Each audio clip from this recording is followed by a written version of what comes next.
पाहताय खरा सामना न्यूज, माध्यम डिजिटल, बातमी अस्सल। विधान परिषदेच्या उपसभापती पदासाठी शिंदेंच्या शिवसेनेतून ठाकरेंचे आमदार सचिन अहिर यांनी अर्ज भरला।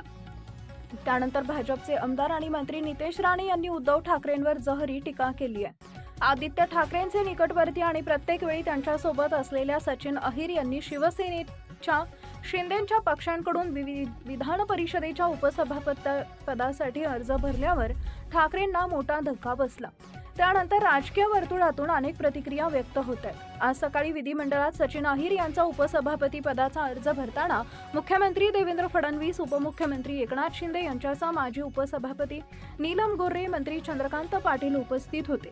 ठाकरेंच्या पक्षाला हा धक्का बसल्यानंतर नितेश राणे यांनी उद्धव ठाकरे आणि आदित्य ठाकरे यांच्यावर जोरदार हल्लाबोल केला।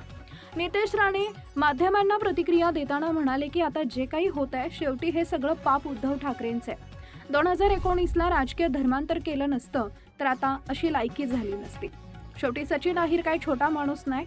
पश्चिम बंगालमध्ये जशी तृणमूल काँग्रेस खाली झाली त्याचं मूळ कारण अभिषेक बॅनर्जी आहे, तसा महाराष्ट्रात आमच्याकडेही एक अभिषेक बॅनर्जी आहे, त्याचे परिणामही आहेत असं नितेश राणे यांनी म्हटलंय।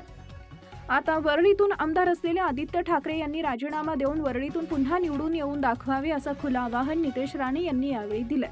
सचिन अहिर आणि सुनील शिंदे यांच्यामुळेच आदित्य ठाकरे हे सभागृहात बसून टोमणे मारतात। उद्धव ठाकरे आणि आदित्य ठाकरे यांच्या कुटुंबातील लोकांच्या स्वभावामुळे लोक सोडून जात आहेत। जो माणूस बाळासाहेबांचा झाला नाही तो आमदार, खासदार आणि शिवसेनेतील सहकार्यांचा काय होणार, अशा शब्दात नितेश राणेंनी हल्ला चढवला आहे।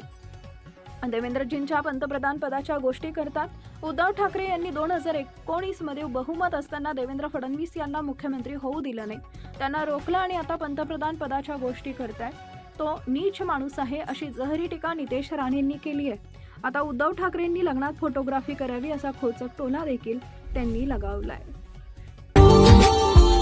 Subscribe now and press the bell icon. Never miss an update.